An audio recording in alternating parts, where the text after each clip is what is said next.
ଆପଣ ପ୍ରଥମେ ଆପଣଙ୍କ ପାର୍ଟନରକୁ ଉତ୍ତେଜିତ କରାନ୍ତୁ, ତାଙ୍କୁ କିସ୍ କରନ୍ତୁ, ତାଙ୍କ ଦୁଧକୁ ଚିପନ୍ତୁ ଏବଂ ଚାଟନ୍ତୁ, ତାଙ୍କ ପେଟ ଆଉ ନାଇରେ ଧୀରେ ଧୀରେ ହାତ ମାରନ୍ତୁ ଏବଂ ଚାଟନ୍ତୁ, ତାଙ୍କ ବେକ ଓ କାନ ତଳକୁ କିସ୍ କରନ୍ତୁ ଏବଂ ଚାଟନ୍ତୁ, ତାଙ୍କ ବିଆରେ ଆଙ୍ଗୁଳିକୁ ଧୀରେ ଧୀରେ ଘଷନ୍ତୁ। ଏହାଦ୍ୱାରା ସେ ଉତ୍ତେଜିତ ହୋଇ ତୁମକୁ ଘେଇବା ପାଇଁ କହିବେ। ସେତେବେଳେ ଘେଇଲେ ତାଙ୍କ ଓଭାରି ଖୋଲା ଥାଏ, ଫଳରେ ତୁମ ବୀର୍ଯ୍ୟ ଓଭାରିରେ ପଡ଼ିଥାଏ, ଫଳରେ ପିଲାଟି ରହିଥାଏ। ଧ୍ୟାନ ଦେବେ, ଘେଇଲା ବେଳେ ମହିଳାଙ୍କୁ ଶୁଆଇ ଗୋଡ଼ ଟେକି ଘେଇବେ। ଘେଇ ସାରିଲା ପରେ 2 ଘଣ୍ଟା ଯାଏ ପରିସ୍ରା ଯିବେନି। ଏହା ଆପଣ ପିରିୟଡ଼ର 7 ରୁ 12 ଦିନ ମଧ୍ୟରେ କରିବେ। ଏହାଦ୍ୱାରା ଆପଣଙ୍କର ଦାମ୍ପତ୍ୟ ଜୀବନ ସୁଖମୟ ହେବ। କ'ଣ ସତରେ ଆପଣ ପିଲା ପାଇଁ ଚିନ୍ତିତ? ଯଦି ହଁ, ତାହେଲେ ଆପଣ ଆମ ଟିପ୍ସକୁ ଫଲୋ କରନ୍ତୁ, ଯାହାଦ୍ୱାରା ଆପଣ ପିତାମାତା ହେବାର ସୌଭାଗ୍ୟ ପାଇବେ। ତାହେଲେ ଆସନ୍ତୁ ଶୁଣିବା। ପ୍ରଥମ କଥା, ପିଲା ନ ହେବାର କାରଣ କ'ଣ? ଏହାର ଅନେକ କାରଣ ରହିଛି।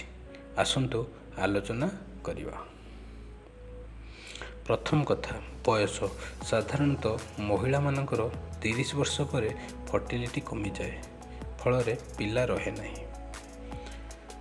ଦ୍ୱିତୀୟ କଥା, ଯେଉଁମାନେ ଅଧିକ ମାତ୍ରାରେ ମଦ ଓ ସିଗାରେଟ୍ ପିଅନ୍ତି କିମ୍ବା ଅଧିକ ଓଜନ କି କମ୍ ଓଜନର ହୋଇଥାନ୍ତି, ସେମାନଙ୍କର ମଧ୍ୟ ଫର୍ଟିଲିଟି କମିଯାଇଥାଏ।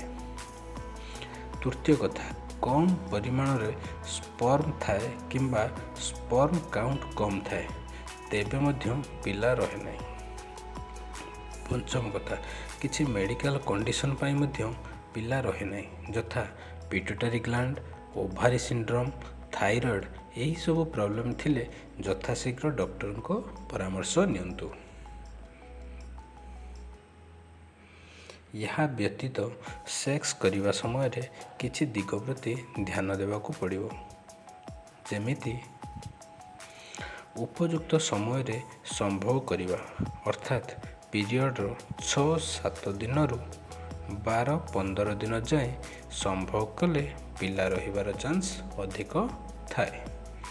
କିଛି ମହିଳା ଓ ପୁରୁଷ ସମ୍ଭୋଗ ସମୟରେ ଡରିଯାଆନ୍ତି, ଟିକିଏ କଷ୍ଟ ହେଲେ ଚିତ୍କାର କରନ୍ତି, ଫଳରେ ସମ୍ଭୋଗରେ ବାଧା ସୃଷ୍ଟି ହୁଏ, ଯାହାଦ୍ୱାରା ସ୍ପର୍ମ ଭିତରକୁ ଯାଇପାରିନଥାଏ। ଏବେ ମୁଁ ଆପଣମାନଙ୍କୁ କହିବି କେମିତି ଘେଇଲେ ପିଲା ରହିବ। କିଛି ଲୋକ କ'ଣ କରନ୍ତି ନା, ବେଡ଼କୁ ଯାଉ ଯାଉ ଘେଇବାକୁ ଲାଗିଯାଆନ୍ତି। ତାଙ୍କୁ ଲାଗେ ମୁଁ ଜଲ୍ଦି ନ କଲେ ମୋର ଡିସଚାର୍ଜ ହୋଇଯିବ। ଫଳରେ କ'ଣ ହୁଏ ନା, ଆପଣଙ୍କର ସ୍ପର୍ମ ପାର୍ଟନରର ଓଭାରିରେ ପହଞ୍ଚେ ନାହିଁ, ଫଳରେ ଆପଣ ପିଲା ହେବାରୁ ବଞ୍ଚିତ ହୋଇଥାନ୍ତି। ଆପଣ ପ୍ରଥମେ ଆପଣଙ୍କ ପାର୍ଟନରକୁ ଉତ୍ତେଜିତ କରାନ୍ତୁ, ତାଙ୍କୁ କିସ୍ କରନ୍ତୁ, ତାଙ୍କ ଦୁଧକୁ ଚିପନ୍ତୁ ଏବଂ ଚାଟନ୍ତୁ, ତାଙ୍କ ପେଟ ଆଉ ନାଇରେ ଧୀରେ ଧୀରେ ହାତ ମାରନ୍ତୁ ଏବଂ ଚାଟନ୍ତୁ, ତାଙ୍କ ବେକ ଓ କାନ ତଳକୁ କିସ୍ କରନ୍ତୁ ଏବଂ ଚାଟନ୍ତୁ, ତାଙ୍କ ବିଆରେ ଆଙ୍ଗୁଳିକୁ ଧୀରେ ଧୀରେ ଘଷନ୍ତୁ। ଏହାଦ୍ୱାରା ସେ ଉତ୍ତେଜିତ ହୋଇ ତୁମକୁ ଘେଇବା ପାଇଁ କହିବେ। ସେତେବେଳେ ଘେଇଲେ ତାଙ୍କର ଓଭାରିଟା ଖୋଲା ଥାଏ, ଫଳରେ ତୁମ ବୀର୍ଯ୍ୟ ଓଭାରିରେ ପଡ଼ିଥାଏ, ଫଳରେ ପିଲାଟି ରହିଥାଏ। ଧ୍ୟାନ ଦେବେ, ଘେଇଲା ବେଳେ ମହିଳାଙ୍କୁ ଶୁଆଇ ଗୋଡ଼ ଟେକି ଘେଇବେ। ଘେଇ ସାରିଲା ପରେ 2 ଘଣ୍ଟା ଯାଏ ପରିସ୍ରା ଯିବେନି। ଏହା ଆପଣ ପିରିୟଡ଼ର 7 ରୁ 12 ଦିନ ମଧ୍ୟରେ କରିବେ। ଏହାଦ୍ୱାରା ଆପଣଙ୍କର ଦାମ୍ପତ୍ୟ ଜୀବନ ସୁଖମୟ ହେବ।